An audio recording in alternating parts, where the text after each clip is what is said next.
For the degree of Master of Commerce in Development Finance, Mukadi Basala.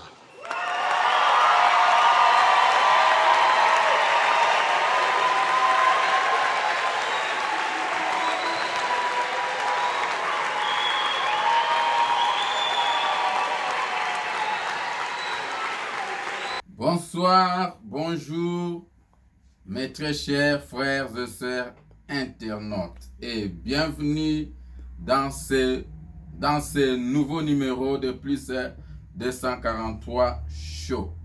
Votre serviteur Joseph Basala. Toye sima ya prophétie. Sikoyo ezali tangu yako décortiquer les messages de Fachi na nation congolaise. Ndenge na yepsaki bino ke fini la récréation voulait dire fini la récréation. Un message fort, profond et qui demande beaucoup d'explications pour na bana Congo bakoka ko comprendre. Discours à Fachi Beton ezali awa nako meka ko analyser yango pona bana Congo pona baimboka baye pourquoi il y a des signes de joie et de manifestations na bamboka nyonso à travers le monde, pas seulement à Kinshasa.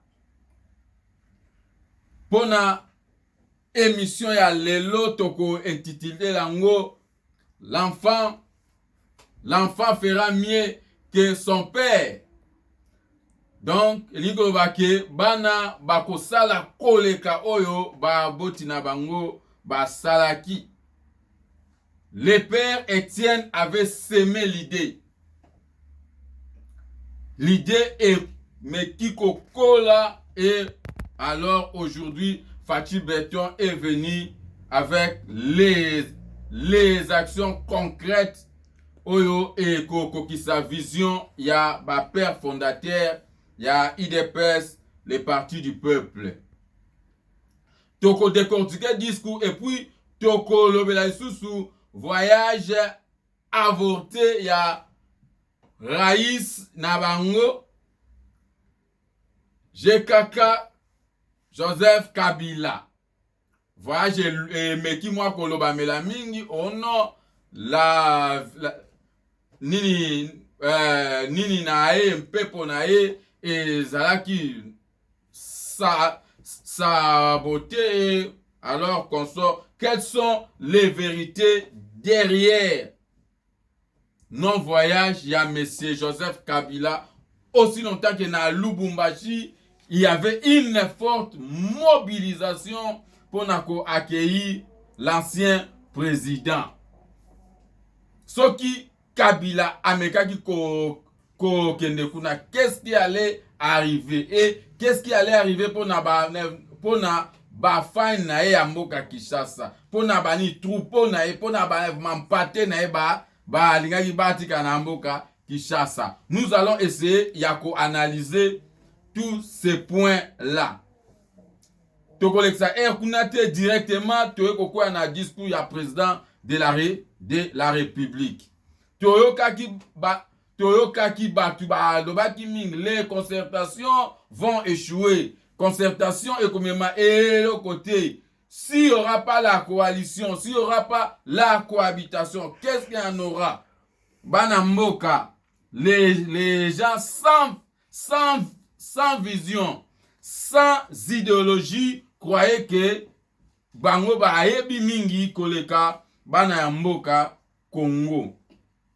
Félicitations à Fachi Beton, Mukwantombolo, le grand Mikishi a démontré qu'il est le vrai fils de son père, de notre leader charismatique Étienne Tshisekedi wa Mulumba. Première partie, il y a discours, il y a Fachi Beton qui consacré na résumé. Oyo, biso, les anglophones, to bengaka Samari, il y a ba négociation.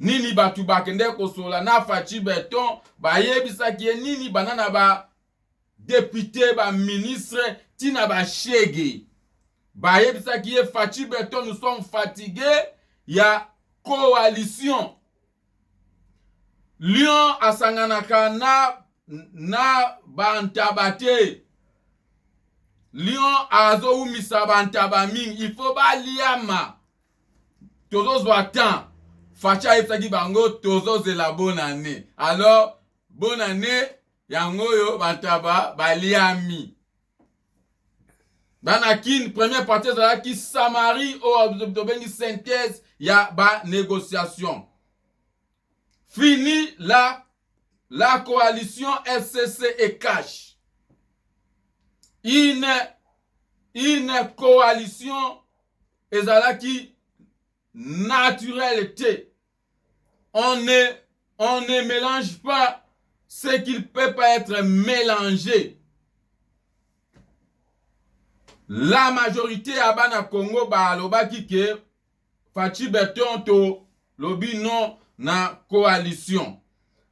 Ba eko ebisa que la coalition ezali ko créer les désordres, ezali ko créer souffrance, ezali ko créer misère ya peuple congolais. Et puis tozali kokoka sa vision na bisote telle que définie par le père de la démocratie oyo basa qui lutte ya libération ya mboka Congo. L'insécurité à l'est était aussi parmi les points oyo président a meka ki kolobela lisusu na discours na ya lelo. La décentralisation, l'unité nationale, le développement économique, qu'on protéger l'environnement, qu'on créer ba emploi, électricité nani mai moko ezonga ndenge moko continue et les attaques et na tongo et ke na pokwa.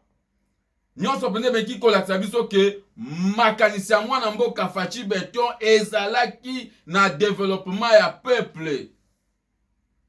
Et la kisi biso souci ya Fachi Beton azalaki nango pendant 2 ans. Oyo totika koyoka yango te na bato ya FCC. Biso bana mboka toyokaki mawa koyoka Fachi aza ko détailler point par point les ba souffrance na ba idée azalaki nango pona ameka ko implémenter yango pona mboka Congo. Quelles idées magnifiques pour le développement mboka Congo. Si toutes ces idées peuvent être réalisées, Congo tozasu na bani posate ya koyaka na ba Afrique du Sud, ya kokende na ba France, na ba Belgique. Toko préféré ko va na mboka Congo puisque le Congo sera un paradis. Ce qui vision ya Fachi Beton et meki ko salam ata 10% ya vision ya Fachi so que salami c'est que le Congo sera magnifique. Sera magique. Bana Congo, tobeti bravo na Fachi Beton pour na ba meilleure idée oyoye a zali nango pe ameki ko yebisa biso na première partie. Deuxième partie ndenge Fachi Beton a yebisa ki biso na kati ya discours na ya 6 minutes que nako tika eloko moko te pembeni. Donc ce qui na ye pona kozwa ba mbano, pona kozwa ba décision nyonso yo ekozala bien pona mboka Congo yango nde na kozwa yango. En Fachi Beton un très bon père de famille oyo soki azana posa ya ko kabula biloko soka uti nango libando bien na mwa boulot aye na kata saki na e omona ka mwa bonbon ka mwa biscuit mais na suka omona pe mwa jouer zalaka père a ko misanyo sorte direct abando misaba direct bani vraiment jouer père a banana na kamwa bonbon kamwa biscuit les bali kokende tina suka grand fête avec jouer à mystique yaba robot. Fatih Berton a joué un jeu politique magnifique. J'étais étonné, j'étais surpris. Vraiment, Fatih Berton nous a démontré que la politique est un jeu des meilleurs et des savants. Fatih Berton a bêti bango baja ya likolo. Fatih Berton a démontré qui y a azala qui n'a plan na ye dès le début. Il y a ba négociation FCC Cash. Fatih avait déjà une carte qui gagne. Tobani na bango na FCC Cash avec un gouvernement illégal, un gouvernement oyo et tikalata kolanda ba procédure normale pour nako désigner un informateur et puis non ba meka ko désigner ou alors ko identifier la majorité après le premier ministre Abimawana. FCC mbangu na balokoso sans boule. Basaka na bango ko la bana Mikel, les gens qui étaient au pouvoir pendant 20 ans qui ne comprenaient même pas les jeux politiques. Cela veut dire que l'IDPS avait un bureau de stratégie. Oh yo na mukula lelo biso ba o to ye komona yango noir sur blanc que non Fatih Berton ndenge a mekaki ko identifier un informateur tenani na ebandeli yaba coalition na c'était un plan. C'était une décision stratégique raisonnée puisqu'il savait que si les FCC meki kosala ba bêtise, il pouvait revenir na kati ya démarche moko constitutionnelle. Lelo, nous avons vu ça que Fatih Berton a dit que il va nommer un informateur pour aller identifier une nouvelle majorité dans l'Assemblée nationale. Les sans esprit, les sans vision, ils n'ont rien compris. Fatih n'a rien dit. Fatih a tout dit. Rien que en nommant un informateur pour aller identifier une nouvelle majorité veut dire que l'actuelle majorité n'est plus une majorité. Et ça le kola yo mwasi ti par na yo aye a meko bisao que non na zobenga mère aya pona akende kolukila ngai mwasi oyo a bongi pena na ngai. Alors yo mwasi anda okoloba nini c'est que elikoloba nini liba esa nini ekufi. Fatih est un stratège. Fatih ne peut pas parler comme les communs des mortels. Même Yesu abande koloba nyonso te directement na ba cesse de Yesu abandaki koteya. Soko comprendre oza chansa, soko comprendre te tikala puisque oza na retard. Fatih Berton a dit koloba je vais nommer un informateur pour désigner ou alors identifier une nouvelle majorité. Quelles sont les conséquences yaba moana? Première conséquence, la majorité actuelle est tombée. Deuxième conséquence, le gouvernement de Nani vraiment PP directement est démissionnaire puisque la majorité oye bandaki ko pesa yango la légitimité est lisusu te.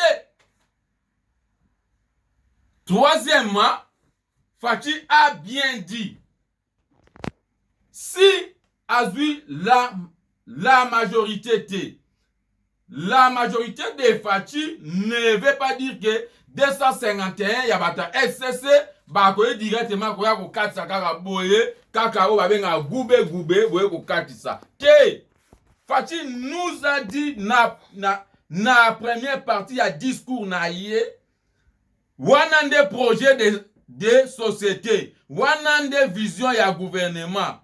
Est-ce que yo on dit que les accords de Moody sera respectés? Yo on dit que mi José Basala a kozonga na mboka pona aya ko travailler. Yo on dit que donc il faut bandima ba iyo tina suka nde basali nini bakatisi. Soki ono tokotala mbeli na Assemblée nationale kopanzana la dissolution Fachi Beton a lobby ou bien au koti na kati ya masuwa ya nini vraiment Noah ou bien filmé et Sili. Vraiment, ça, c'était un discours historique. Bato, meki ko saisir message te, comme toujours, saisir un message te. C'est ça, toujours na moi retard, pona, et mekara moi koleke la bango. Na, ebisi binoke, première partie à discours à Fachi Beton et wanande yuko sa vision, ya gouvernement pendant 3 ans. Donc, ou bien o yambi vision wana, ou bien obimi na parlement. Eza GT. Et P. Fachi nous a donné une démarche constitutionnelle. Comment il va arriver na concrétiser vision na ewana. Il va désigner un informateur pour identifier cette majorité. Et si il n'y a pas de majorité, cette majorité sera basée dans 251 plus députés Oyo va signer la pétition contre le bureau de Mabunda. Ça, c'est une majorité qui s'est dessinée.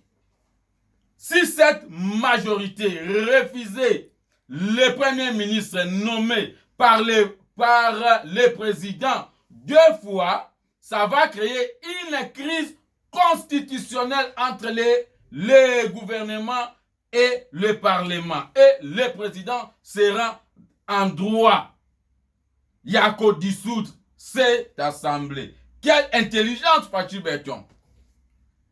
Ozo jouer na bango lokola petit joueur. Oyo vraiment tangi classe mais qui ne comprennent pas les jeux politiques. Fachi Beton, vraiment tu as fait quelque chose qui a honoré la mémoire de notre héros, Papa Etienne Tshisekedi wa Mulumba. Les Congolais sont en fait, nous sommes en train de célébrer la vraie libération du peuple congolais. La vraie libération des institutions démocratiques Yamboka Congo. C'était une lutte politique qui a duré pendant 37 ans et alors aujourd'hui, c'était le couronnement de cette lutte. Grâce à Fachi Beton, l'homme du moment, l'homme qui fait trembler les gens de FCC. Nabandi pona discours wana yangoyo to selibino kamwa une analyse à chaud, une analyse rapide. Dès Mukola Lobby, toko analyser point par point avec détail et exemple et comment est-ce que nous allons arriver na gouvernement d'union sacrée tel que Fachi Beton nous les a promis. Deuxième point, ezali point ya voyage ya Joseph Kabila na Lubumbashi. Pourquoi Joseph Kabila a kenda kite na mboka Lubumbashi? ngai nakoki koloba ke eza chance ya Joseph Kabila puisque soki amekaki kokende na Lubumbashi alingaki azala en ce que moi j'appelle un mode de destruction automatique. C'est-à-dire mode de destruction automatique et lingi kolobanin. C'est-à-dire que Kabila en quittant Kinshasa, cela veut dire ça allait être quitté pour ne plus revenir. Donc, ne croyez pas que ceux qui Joseph Kabila avait quitté Kinshasa, il allait revenir. Il allait revenir où? Et puis, nako kene na katamboka Lubumbashi. Et bongo, ces adeptes, oh, bazana katamboka Kinshasa, balingai basani. Après, discours à Fachi, loko la discours ya le londenge et utiko samabo. Joseph Kabila piégé et pris na propre piège na yemoko. Joseph Kabila, un vrai fouteur politique, un homme sans vision et sans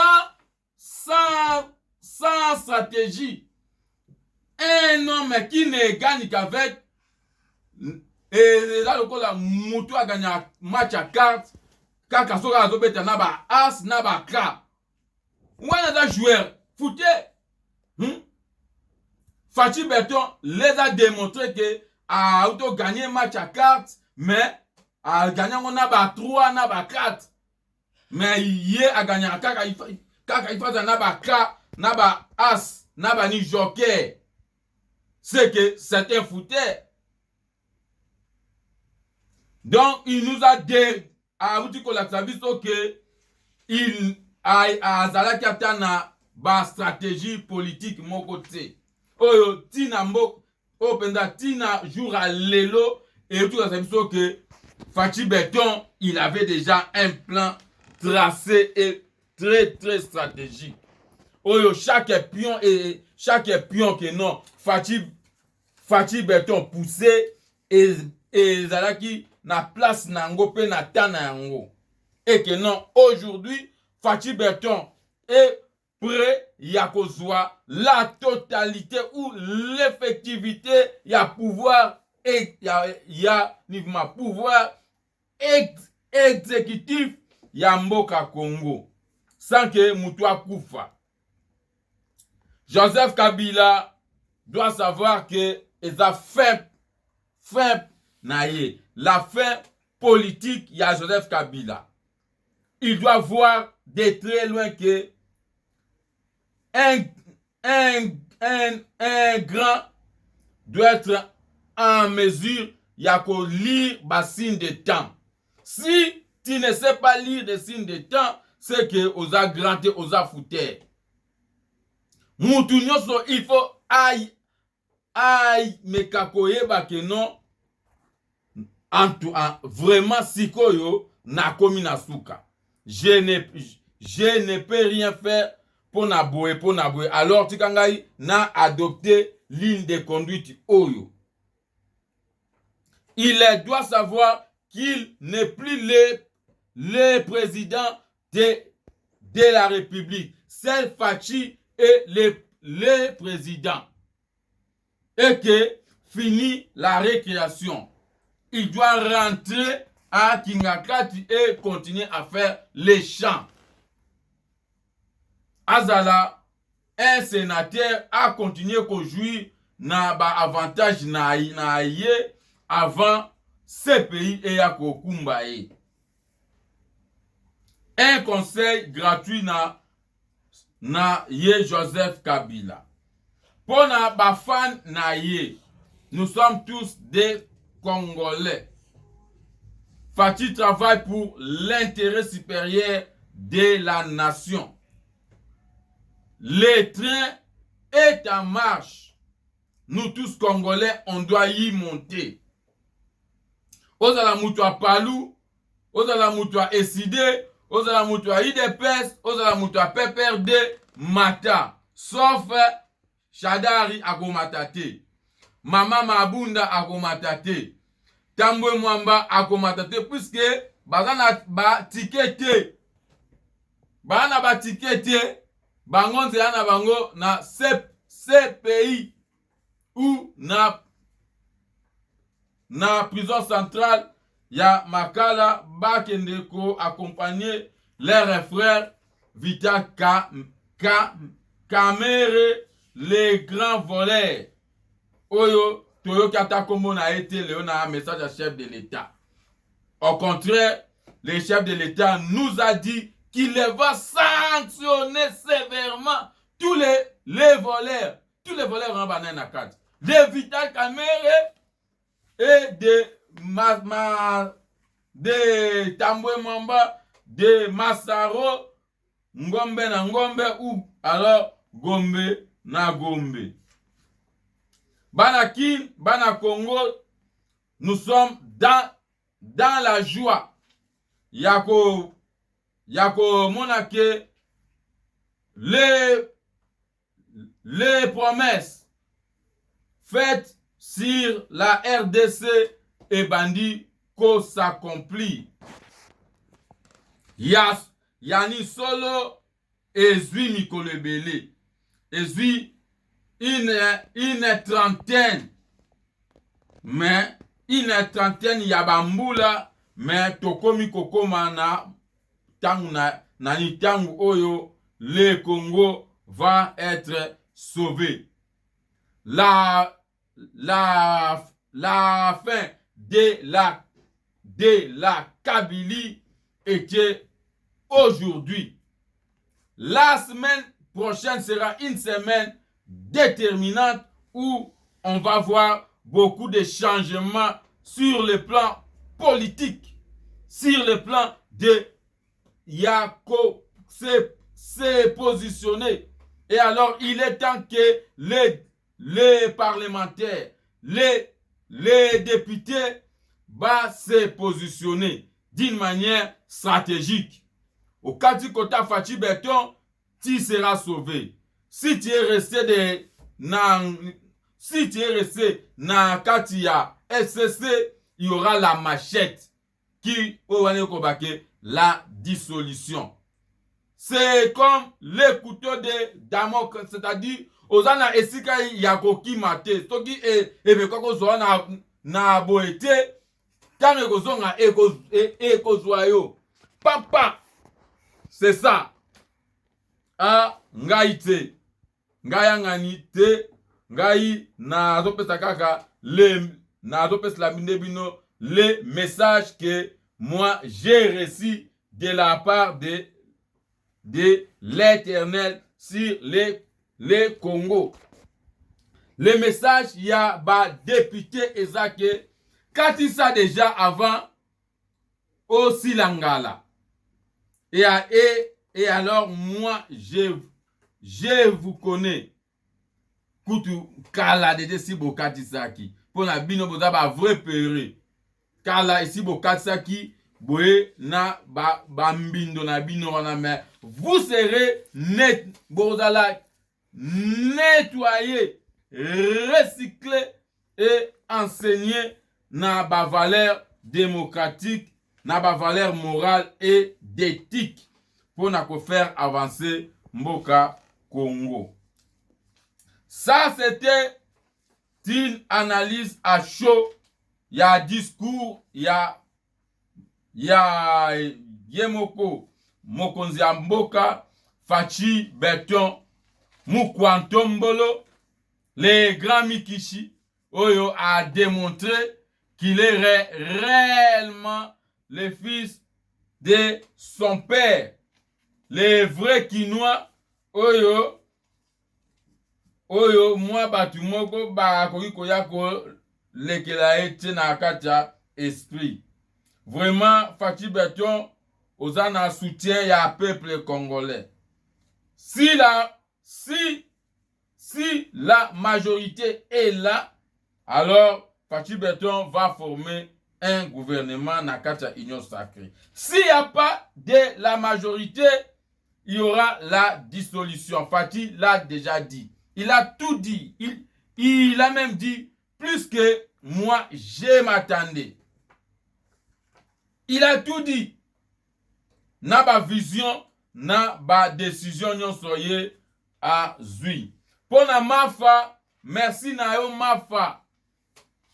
Mafa, merci pour na yonde il faut o mekako ou mela na kati yaba penser na yo wana. Puisque yonde mtezope sa fati courage ya ko sala mieux. Komeka ko changer idée te. Moi, comme les prophètes des nations, j'ai pris que Dieu puisse endurcir les cœurs de Mafa. Que non, Mafa ne change pas sa position. Mieux écoute ça, Nine. A que ne rejoindre FCC. Puisque Mafa n'a pas au courage, il y a qu'à continuer à faire mieux.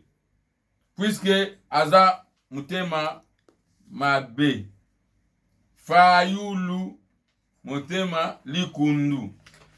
Alors, comme il a souka, il y a émission, il y a pourquoi, il y a lelo. Quand les jours à fête, alors, togo mekamwa kobwaka quelques mabanga. Mbote mingi na onke na nga rap na mbata mwana IDPS atongo na kin. Libanga na yo yango wana libanga euti en direct ya Cape Town. Mada City na South Africa. Jeri beaucoup mwana ya États-Unis. Noël yango yo mère atako tuna boni brada.